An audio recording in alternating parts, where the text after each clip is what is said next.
चलिए जानते हैं आज के देश और दुनिया की सिलेक्टेड काम की और महत्वपूर्ण 50 बड़ी खबरों को सिर्फ 10 मिनट में। पर अभी तक आपने इस वीडियो को लाइक नहीं किया तो लाइक कर दीजिए। मोदी के नारों से गुंजा जम्मू कश्मीर। प्रधानमंत्री ने 30,500 करोड़ रुपए के प्रोजेक्ट देश को किए समर्पित। कहा, पहले जम्मू कश्मीर से आतंकवाद अलगाववाद की आवाजें उठती थी, अब यहां हर सेक्टर में हो रहा विकास। जम्मू कश्मीर देश का पहला राज्य है जहां 2 एम्स बन रहे। मोदी सरकार द्वारा 5 फसलों पर एमएसपी देने के प्रस्ताव को किसानों ने किया खारिज। कहा, ये हमारे हित में नहीं, क्योंकि जिन फसलों पर सरकार ने एमएसपी दी है वह पहले ही बाजार में एमएसपी कीमत से ज्यादा पर बिक रही। अगर केंद्र सभी फसलों पर एमएसपी की गारंटी दे तो आंदोलन खत्म करने को तैयार, नहीं तो आज से फिर दिल्ली कुछ करेंगे।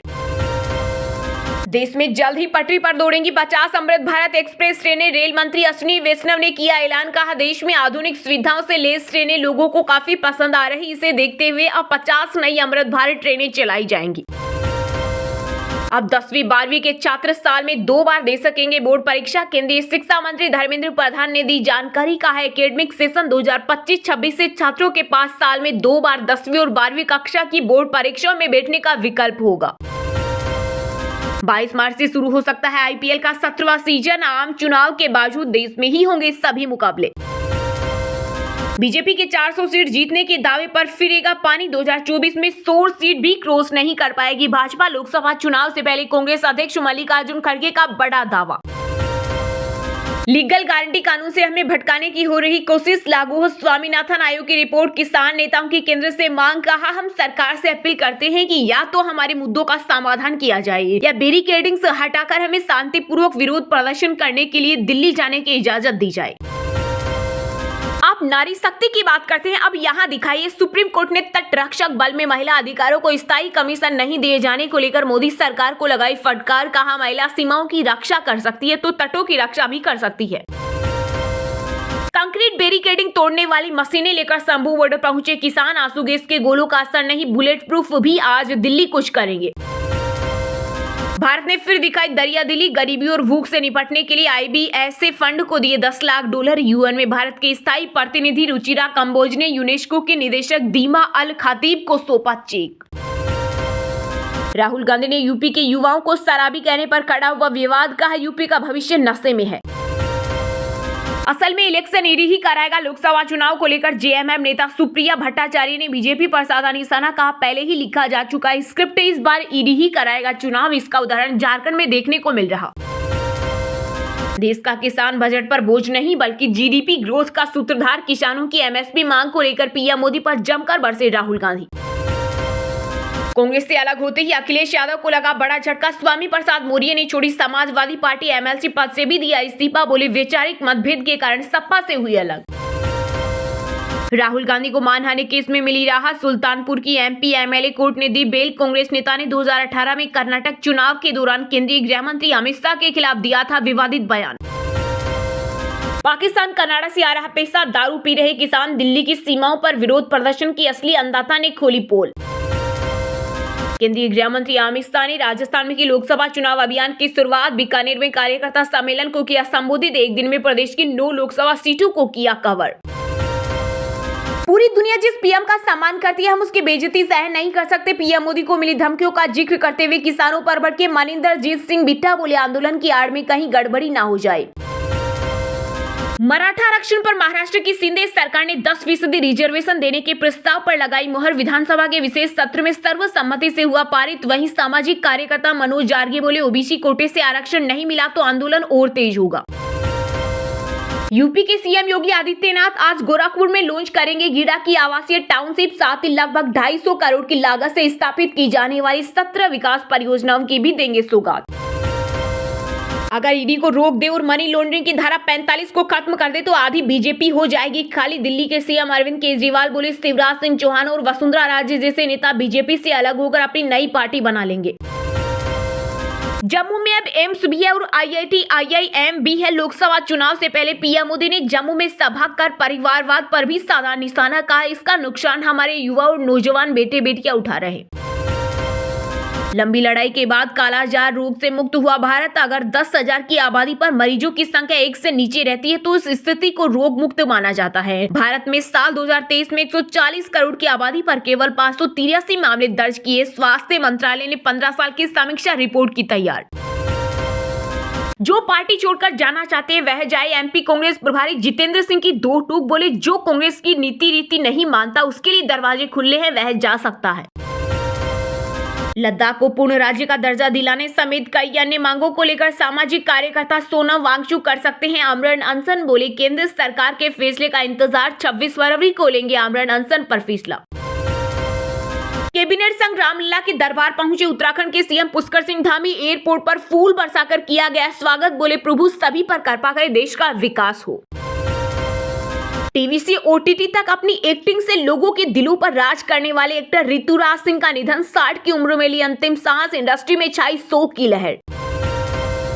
माता पिता का आशीर्वाद लेकर जन विश्वास यात्रा पर निकले बिहार के पूर्व उप मुख्यमंत्री तेजस्वी यादव। बोले, हमने 17 महीने में जो काम किया उसे जनता के सामने रखेंगे। साथ ही कहा, नीतीश कुमार जनमत को महत्व नहीं देते, जनता उन्हें इसका जवाब देगी। गुजरात विधानसभा में बजट सत्र के दौरान हुआ भारी हंगामा। स्पीकर ने कांग्रेस के सभी विधायकों को 1 दिन के लिए किया सस्पेंड। वोटिंग से पहले ही महाराष्ट्र के 6 सांसदों की राज्यसभा में सीट हुई पक्की। 3 बीजेपी तो शिवसेना, एनसीपी और कांग्रेस से एक को निर्विरोध मिली जीत। सोना खरीदना हुआ महंगा, चांदी में भी हुआ बड़ा उलटफेर। दिल्ली में सोने की कीमत 250 रुपए बढ़कर 62,800 रुपए प्रति 10 ग्राम पहुंची। डीफेक वीडियो और एआई जनरेटेड अफवाहों वाले पोस्ट पर व्हाट्सएप लगाएगा ब्रेक। मेटा का इंस्टेंट मैसेजिंग प्लेटफॉर्म भारतीय यूजर्स के लिए जल्द ही जारी करेगा हेल्पलाइन नंबर। शाह बोले, कांग्रेस ने एक काम अच्छा किया है। भारत भले 1947 में आजाद हुआ हो, लेकिन उसमें प्राण अब मोदी जी ने फूके हैं। सोनिया गांधी पहली बार राजस्थान से बनी राज्यसभा सांसद। बीजेपी ने जीती 2 सीटें प्रदेश से। अभी भी उच्च सदन में कांग्रेस के ज्यादा सदस्य। दुनिया के सबसे मजबूत पासपोर्ट की सूची में फ्रांस पहले स्थान पर, वहीं भारत एक स्थान के नुकसान के साथ 85वें स्थान पर पहुंचा। हालांकि पिछले साल भारत 60 देशों में बिना वीजा यात्रा कर सकता था, परंतु इस साल ये संख्या बढ़कर 62 हुई। बंगाल के संदेशखाली में महिलाओं के यौन उत्पीड़न मामले में कोलकाता हाईकोर्ट ने ममता सरकार को लगाई फटकार। कहा, लोगों को चुप कराने से काम नहीं चलेगा। आरोपी मंत्री शेख शाहजहां अब तक फरार कैसे हैं, उसे क्यों नहीं पकड़ पाई पुलिस। योगी सरकार में बनेंगे 8 नए मंत्री। ओम प्रकाश राजभर भी लेंगे शपथ। मंत्रिमंडल विस्तार को लेकर सुबह सपा प्रमुख ओपी राजभर ने फिर किया बड़ा दावा। लग्जरी सामान बनाने वाली दुनिया की शीर्ष 100 कंपनियों में 6 भारतीय कंपनियां भी अपनी जगह बनाने में रही कामयाब। डेलोय ने जारी की सूची। अब स्टूडेंट्स के स्कूल बैग की होगी सरप्राइज चेकिंग। स्कूल सुनिश्चित करे कि एंट्री गेट पर तैनात सिक्योरिटी गार्ड भी समय समय पर स्कूल बैग की जांच करे। दिल्ली शिक्षा निदेशालय ने स्कूलों को दिए निर्देश। राजस्थान के पाली जिले में तैयार हुआ ओम आकार का दुनिया का पहला शिव मंदिर। सीएम भजनलाल शर्मा ने फीता काटकर किया उद्घाटन। बाप दादाओं की जमीन बेचकर लड़ूंगा चुनाव। समाजवादी पार्टी से लोकसभा चुनाव का टिकट पाने वाले अफजाल अंसारी ने अपनी जीत का किया दावा। कहा, यहां मोदी मैजिक काम नहीं करेगा, इस बार गाजीपुर की गरीब जनता देगी साथ। बंगाल बिहार के बाद अब यूपी में भी टूट सकता है इंडिया गठबंधन। आगामी लोकसभा चुनाव के लिए बलिया, बिजनौर और मुरादाबाद पर अड़ी सपा। देर रात तक हुई बात, लेकिन निकला कोई समाधान नहीं। यूपी में राहुल गांधी की न्याय यात्रा से दूर रहेंगे अखिलेश यादव। एनआरसी पर पीएम मोदी से भिड़ेंगी ममता बनर्जी। बोली, खून दे देंगे लेकिन इसे लागू नहीं करेंगे। वहीं आधार कार्ड को लेकर भी बंगाल के सीएम का बड़ा बयान। कहा, जिन लोगों के नाम काटे जा रहे हैं हम उन्हें अलग कार्ड देंगे। किसानों को दिल्ली कूच के लिए सिर्फ अपने नेताओं के इशारे का इंतजार। किसान बोले, समय निकालने के लिए उलझा रही सरकार। दिल्ली विधानसभा में सीएम केजरीवाल का पानी बिल माफ स्कीम पर बड़ा बयान। बोले, अगर केंद्र सरकार इसे अप्रूव करे तो लाल किले से कहूंगा भाजपा को वोट दिया जाए। लोकसभा चुनाव से ठीक पहले बीजेपी ने बदला पार्टी संविधान। अब भाजपा में बिना चुनाव बन सकेंगे राष्ट्रीय अध्यक्ष। जिला स्तर से लेकर राज्य स्तर तक समितियां बेमानी हुई। प्रेग्नेंट है दीपिका पादुकोण। जल्द ही पहले बच्चे के पिता बनने वाले हैं रणवीर सिंह। हिमाचल में बर्फबारी, 7 जिलों में ऑरेंज अलर्ट। लाहौल स्पीति में स्कूलों की छुट्टी। श्रीनगर से कई flight cancel. Jammu Srinagar highway बंद। बुजुर्गों को स्वास्थ्य आर्थिक पर डिजिटल रूप से सुरक्षित करने के लिए सरकार उठाएगी बड़ा कदम। रकुलप्रीत जे की भगनानी की संगीत सेरेमनी शुरू, पत्नी नताशा के साथ पहुंचे वरुण धवन। गोवा में बॉलीवुड थीम पर रखी गई सेरेमनी, सामने आई तस्वीरें। दिल्ली एससी का आदेश, बच्चा गोद लेना मौलिक अधिकार नहीं। जिनके पहले से बच्चे हो वे कानूनन दिव्यांग को गोद ले सकते हैं, सामान्य बच्चा नहीं। हमें इसकी जरूरत थी, यह एक बड़ा कदम है। घाटी में इलेक्ट्रिक ट्रेन के उद्घाटन पर बोले नेशनल कॉन्फ्रेंस के चीफ फारूक अब्दुल्ला। पीएम मोदी का जताया आभार। उमर और फारूक अब्दुल्ला ने जम्मू में धारा 370 हटाने से पहले पीएम मोदी और अमित शाह से की थी सीक्रेट मीटिंग। पूर्व सीएम गुलाम नबी आजाद बोले दोनों नेता श्रीनगर में कुछ और बोलते हैं और दिल्ली में कुछ और दावा करते हैं। बीते दिन शेयर बाजार में दिखी तेजी, सेंसेक्स 349 अंक की बढ़त के साथ 73,057 के स्तर पर हुआ बंद। वहीं निफ्टी में भी 74 अंक की तेजी रही, ये 22,194 के स्तर पर बंद हुआ। चलिए अब जानते हैं जो आम आदमी के काम की और फायदेमंद खबरें हैं उनको विस्तार से। पर इससे पहले अभी तक आपने इस वीडियो को लाइक नहीं किया तो लाइक कर दीजिए।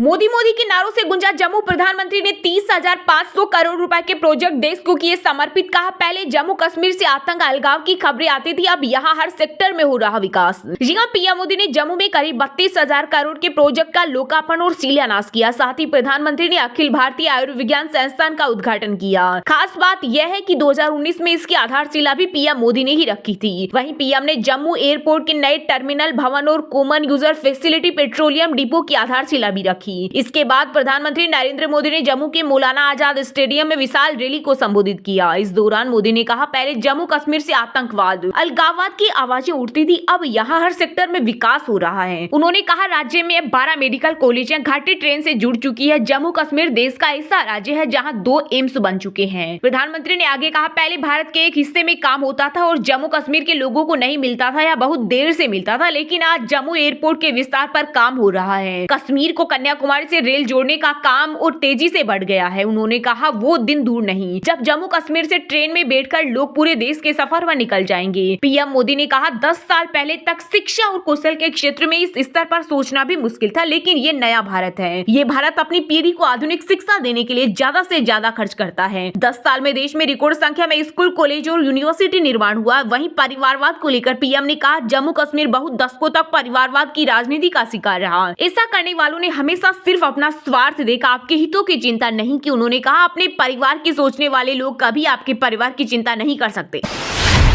बंगाल बिहार के बाद अब यूपी में भी टूट सकता है इंडिया गठबंधन। आगामी लोकसभा चुनाव के लिए बलिया, बिजनौर और मुरादाबाद पर अड़ी सपा। देर रात तक हुई बात लेकिन नहीं निकला कोई समाधान। यूपी में राहुल गांधी की न्याय यात्रा से दूर रहेंगे अखिलेश यादव। जी हां, पश्चिम बंगाल और बिहार के बाद अब उत्तर प्रदेश में भी इंडिया गठबंधन टूट सकता है। सूत्रों के अनुसार सपा और कांग्रेस के बीच सीट बंटवारे को लेकर सहमति नहीं बन पाने के कारण इंडी गठबंधन टूटने की कगार पर है। यूपी में गठबंधन को लेकर समाजवादी पार्टी और कांग्रेस के बीच चल रही बातचीत फिलहाल बंद हो गई है। देर रात तक दोनों पार्टी के नेताओं की सीट बंटवारे को लेकर बात चली लेकिन सहमति नहीं बन पाई। दरअसल सपा ने जिन 17 सीट की लिस्ट कांग्रेस को भेजी थी, कांग्रेस उसमें बदलाव चाहती है और समाजवादी पार्टी इसके लिए तैयार नहीं है। सूत्रों के मुताबिक बीते दिन देर रात हुई बातचीत में कांग्रेस ने कहा कि वो मुरादाबाद, सहारनपुर, बिजनौर, मेरठ, अमरोहा और लखनऊ की सीट चाहती है, लेकिन समाजवादी पार्टी इसके लिए तैयार नहीं है। कांग्रेस ने साफ कर दिया कि वह मुरादाबाद, अमरोहा और श्रावस्ती जैसी सीटों पर कोई समझौता नहीं करेगी। कांग्रेस ये सीटें हर हाल में चाहती है। वहीं समाजवादी पार्टी का कहना है कि कांग्रेस बार बार अपनी लिस्ट बदल रही है। इसके बाद से यह तय माना जा रहा है कि कांग्रेस और सपा के बीच दरार पड़ सकती है और अखिलेश यादव भारत जोड़ो न्याय यात्रा से दूरी बना सकते हैं। इससे पहले अखिलेश यादव ने कहा था कि कांग्रेस के साथ सीट बंटवारे को अंतिम रूप दिए जाने तक उनकी पार्टी राहुल गांधी की न्याय यात्रा में हिस्सा नहीं लेगी। वहीं इस बीच सीट शेयरिंग को लेकर अखिलेश यादव के बयान पर कांग्रेस महासचिव जयराम रमेश ने कहा है कि बातचीत को अंतिम रूप दिया जा रहा है, एक सकारात्मक माहौल है। उन्होंने कहा समाजवादी पार्टी चाहती है कि इंडिया गठबंधन एक साथ लड़े और हम भी चाहते हैं कि इंडिया गठबंधन और मजबूत हो।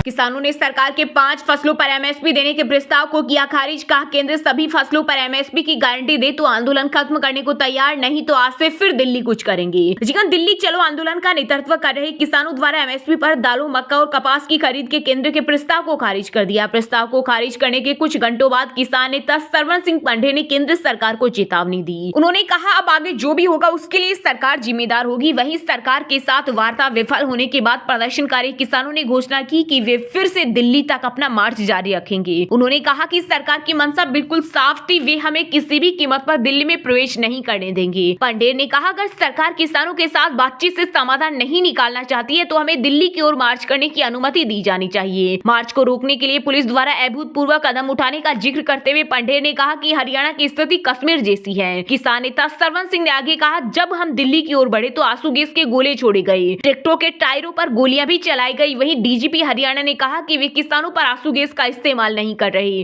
पंडेर ने कहा कि हम इसका इस्तेमाल करने वालों के लिए सजा की मांग करते हैं। सरकार ने हमें एक प्रस्ताव दिया है ताकि हम अपनी मूल मांगों से पीछे हट जाएं। अब जो भी होगा उसके लिए सरकार जिम्मेदार होगी। वहीं हरियाणा के हिसार से भाजपा सांसद ब्रजेंद्र सिंह ने किसान आंदोलन को लेकर सरकार की नीतियों पर सवाल उठाए। उन्होंने कहा कि सरकार द्वारा रास्ते रोकना, किले लगाना, रबड़ बुलेट चलाने का मैं निजी रूप से पक्षधर नहीं। उन्होंने कहा कि सरकार को लगता है कि कानून व्यवस्था बिगड़ रही है तो इस तरह के कदम को उठाया जा सकता है, लेकिन दिल्ली के आने जाने वाले रास्ते सील क्यों किए गए, यह समझ से परे है।